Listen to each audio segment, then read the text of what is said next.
বাংলাদেশের ভিতরে আমার যদি পছন্দের জায়গা থেকে থাকে, এটা হচ্ছে গিয়ে জাফলং। জাফলংয়ের যখনই আমি কোনো সুযোগ পাই, অফ থাকে, বন্ধের দিন থাকে, আমি চেষ্টা করি জাফলং থেকে ঘুরে আসতে। আজকেও আমি একটা সুযোগ পাইলাম,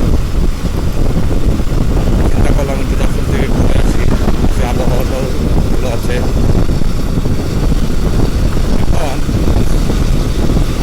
মূলত জাফলং যদি আমরা আসতে যাই, তাহলে আমরা সুবানীঘাট নামক যে জায়গা আছে সিলেটে, সুবানীঘাটে জাফলংয়ের বাস পাওয়া যায়। এখান থেকে আপনারা বাসে জাফলং আসতে পারবেন।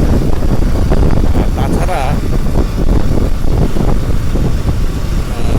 বাস ভাড়াটা হচ্ছে আপনার তিন ধরনের বাস পাওয়া যায়। একটা হচ্ছে লোকাল বাস, একটা হচ্ছে আপনার বিরতিহীন, আর একটা হচ্ছে কি আপনার এসি বাস। এসি বাসের ভাড়া হচ্ছে 180 টাকা, সময়ে 1 ঘন্টা 20 মিনিট লাগতে পারে।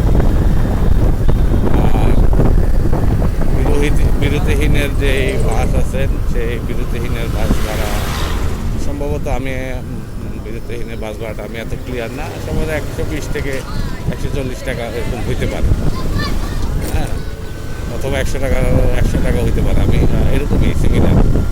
আর আপনারা যদি কেউ লোকাল বাসে আসেন, লোকাল বাসে আসা আসলে এটা বুদ্ধিমানের কাজ হবে না, কারণ লোকাল বাস তো লোকাল বাসেই বিভিন্ন জায়গাতে স্টপেজ দিবে, আসবে।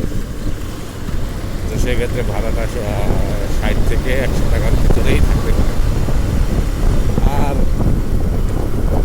কেউ যদি মোটর সাইকেলে আসেন, তাহলে তো আর কোনো কথাই নেই, মোটর সাইকেলের জন্য একটা বেস্ট হয়ে আপনি জাফলংয়ে যেতে পারবেন। মোটর সাইকেলে আসলে হয়তো 1 ঘন্টা সময় লাগতে পারে, 1 ঘন্টার ভিতরেই আপনারা জাফলংয়ে আইসা বসতে পারবেন।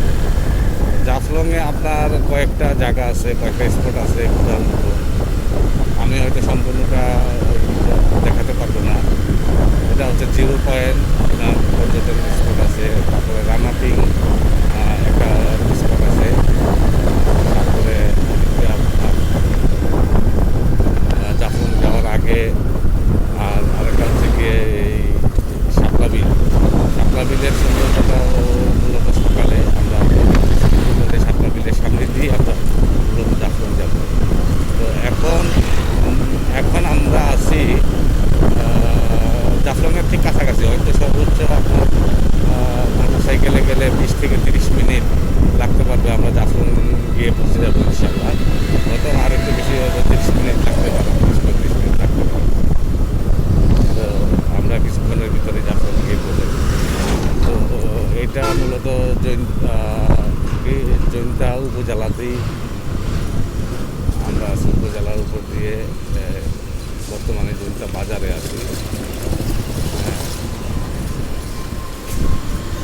আজকে শুক্রবার থাকার কারণে বাজার একটু মানুষজন কম।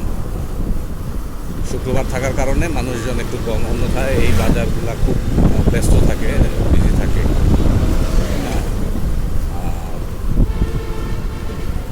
এটা হচ্ছে আপনার জৈন্তাপুর থানা, বাজারের মাঝখানেই জৈন্তাপুর থানা পড়ছে।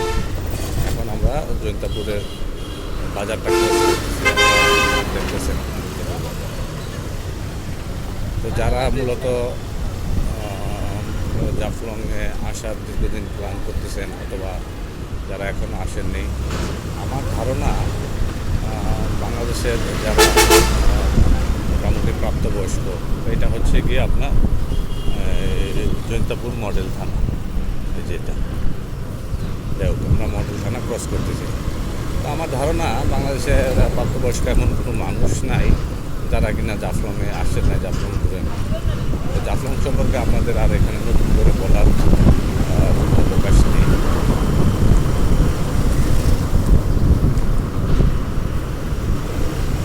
আপনাদের জাফলংয়ে যথেষ্ট পরিমাণ থাকার হোটেল আছে। আছেন, তারপর রিসোর্ট আছেন, আপনারা হোটেল এবং রিসোর্টগুলোতে থাকতে পারেন। মোটামুটি ভালোই নিরাপত্তা আছে হোটেল এবং রিসোর্টগুলোতে। হ্যাঁ, তারপরে এখানে খাসিয়াপুঞ্জি আছে। খাসিয়াপুঞ্জিতে জাফনা থেকে যেতে পারবেন, জিরো পয়েন্ট থেকে যেতে পারবেন।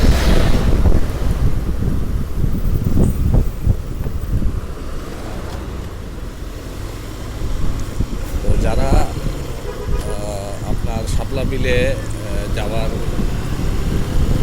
ইচ্ছা আছেন, তারা সকালেই ফজরের সাথে সাথে যদি আপনারা শাপলা বিলে চলে আসতে পারেন, তখন আপনারা এই শাপলা বিলের সৌন্দর্যটা উপভোগ করতে পারবেন। কারণ সকালবেলা এই শাপলাগুলা ফুটে, সকালবেলা ফুটে এবং যখন সূর্য আলো পড়ে, সূর্যের আলোর সাথে সাথে এই ফুলগুলো আবার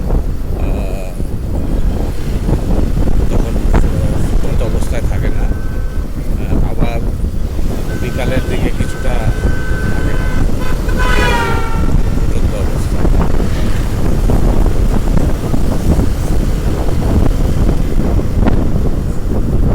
এই যে শাপলা বিলের যেই ইয়েটা, যে আপনারা রাস্তার অবস্থা দেখুন, বিশাল বিশাল ট্রাক এই রাস্তা দিয়ে চলে, যার ফলে এই রাস্তাটা একটু উচ্চানিত হয়ে গেছে।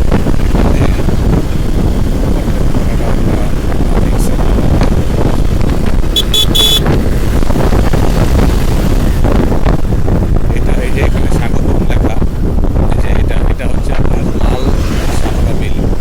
এই যে এই রাস্তা দিয়ে কিন্তু যাওয়া লাগে, এই রাস্তা দিয়ে 1 কিলোমিটার 1.5 কিলোমিটার ভিতরেই আপনার হচ্ছে শাপলা বিল।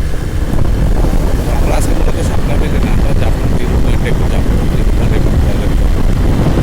আমাদের যতটুকু সম্ভব আমি এভাবে রানিং অবস্থায় দেখানো সম্ভব আমি দেখাচ্ছি। আপনারা যতটুকু সম্ভব আমাদের সাথে থাকবেন, দেখবেন।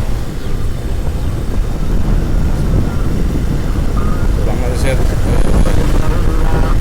পর্যটন কেন্দ্রের ভিতরে একটা আমি যেটা মনে করি ব্যক্তিগতভাবে, কক্সবাজার পরে যদি কোনো সুন্দর দর্শনীয় স্থান থাকে, আমার কাছে মনে হয় যে জাফলং রিসোর্টটা